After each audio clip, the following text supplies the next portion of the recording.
अगला प्रश्न है 76, कौन सी रचना गुरु नानक की नहीं है?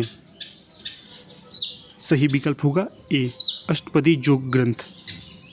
जो ये रचना गुरु नानक देव की नहीं है। बाकी गुरु नानक देव की रचनाएं देखते हैं। असादीवार, रहीरास, सोहिला, ये तीनों रचनाएं गुरु नानक देव की हैं। अगला प्रश्न है 77, आचार्य शुक्ल ने निर्गुण मार्ग का निर्दिष्ट प्रवर्तक किसे माना है? तो ये माना है कबीरदास को। सी सही विकल्प होगा। आचार्य शुक्ल ने निर्गुण मार्ग का निर्दिष्ट प्रवर्तक कबीरदास को माना है। अगला प्रश्न है 78, तो प्रश्न में पूछा गया है इनमें से संत काव्य की प्रवृत्ति कौन सी नहीं होगी? तो सही विकल्प होगा डी सगुणोपासना। जो संत काव्य परंपरा की प्रवृत्तियां हैं वे हैं बाह्य डंबरों का खंडन, जाति पांति का खंडन, आचरण की शुद्धता पर बल। अगला प्रश्न है माया महाठगिनी हम जानी, पंक्ति किसकी है? तो जो पंक्ति है माया महाठगिनी हम जानी, तो ये पंक्ति होगी कबीरदास की। सी सही विकल्प होगा।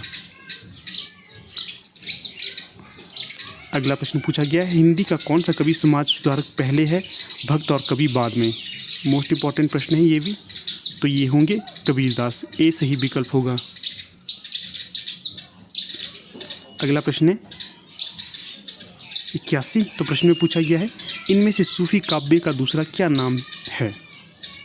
तो जो सूफी काव्य का दूसरा नाम माना जाता है ये माना जाता है प्रेमार्गी शाखा, प्रेमाख्यानक काव्य, प्रेमाश्रय काव्य। ये सभी सही होगा। अगला प्रश्न है 82, ऋग्वेद में कौन सा आख्यान उपलब्ध होता है? तो जो ऋग्वेद में आख्यान उपलब्ध होता है ये होता है पुरूरवा और उर्वशी का। से सही विकल्प होगा। अगला प्रश्न है 83, किस अवतार का चरित्र स्वच्छंदतावादी प्रेम पर आधारित है? तो सही विकल्प होगा कृष्ण का। बी सही विकल्प है। जो कृष्ण का चरित्र स्वच्छंदतावादी प्रेम पर आधारित है। अगला जो प्रश्न पूछा गया है 84, तो प्रश्न है नल दमयंती आख्यान किस ग्रंथ में उपलब्ध है? तो जो नल दमयंती आख्यान है तो ये है महाभारत में उपलब्ध। बी सही विकल्प रहेगा। हाँ दोस्तों, यहाँ पर बता दूं अगर अभी तक आप हमारे टेलीग्राम ग्रुप के साथ नहीं जुड़े हैं तो आप हमारे टेलीग्राम ग्रुप के साथ भी जुड़ सकते हो। लिंक आपको डिस्क्रिप्शन बॉक्स में मिल जाएगा। तो चलिए अगला प्रश्न देखते हैं। कृष्ण रुक्मणी का प्रेमाख्यान किस पुराण ग्रंथ में है? तो जो कृष्ण रुक्मणी का प्रेमाख्यान है तो ये रहेगा हरिवंश पुराण में। बी सही विकल्प होगा। अगला जो प्रश्न है 86, तो यहाँ पर पूछा गया है बृहत कथा के नायक का क्या नाम है? तो जो बृहत कथा के नायक का नाम है नरवाहन। सी सही विकल्प रहेगा यहाँ पर। अगला जो प्रश्न है 87, मोस्ट इंपॉर्टेंट है, सूफी प्रेमाख्यानकों में कौन सी विशेषता प्राय होती है? तो विशेषताएं होंगी डी ये सभी। तो इन विशेषताओं को देखते हैं। नायिका के नाम अंत में बती से होता है। सही है। अगली विशेषता है नायिका किसी द्वीप की निवासिनी होती है। तो ये भी सही होगा। अगला है स्वप्न दर्शन, चित्त दर्शन या गुण कथन से नायिका में प्रेम होता है। तो ये भी सही होगा। अगला प्रश्न है 88, तो प्रश्न में पूछा गया है सूफी मत का आदि स्रोत डॉक्टर नगेंद्र किसे मानते हैं? तो जो सूफी मत का आदि स्रोत डॉक्टर नगेंद्र मानते हैं तो ये मानते हैं विकल्प ए शमी जातियों की आदिम प्रवृत्ति। ए सही विकल्प होगा।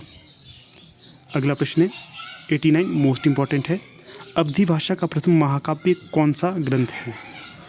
तो जो अवधी भाषा का प्रथम महाकाव्य होगा तो ये होगा पद्मावत और इसके रचनाकार हैं जायसी और इसका रचनाकाल है 1540। इसे भी आप याद रखिएगा। अगला प्रश्न है 90, ये भी मोस्ट इंपॉर्टेंट है, सूफी शब्द की व्युत्पत्ति किस शब्द से अधिकांश लोग मानते हैं? तो जो सूफी शब्द की व्युत्पत्ति अधिकांश लोग मानते हैं तो ये मानते हैं सूफ से।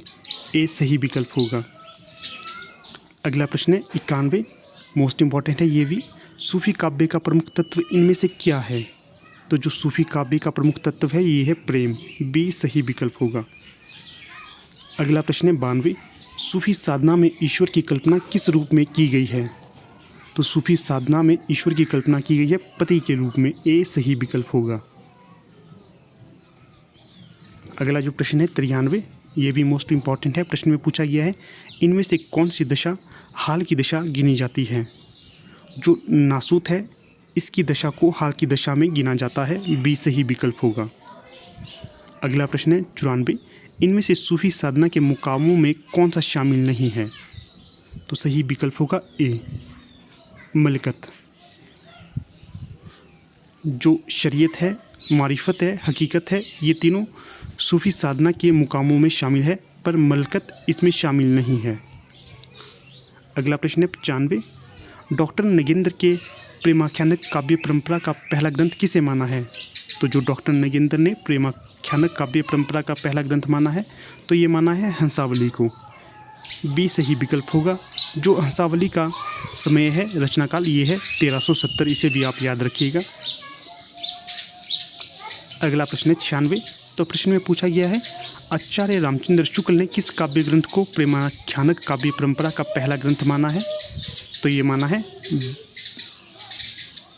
बी मृगावती को। बी सही विकल्प होगा।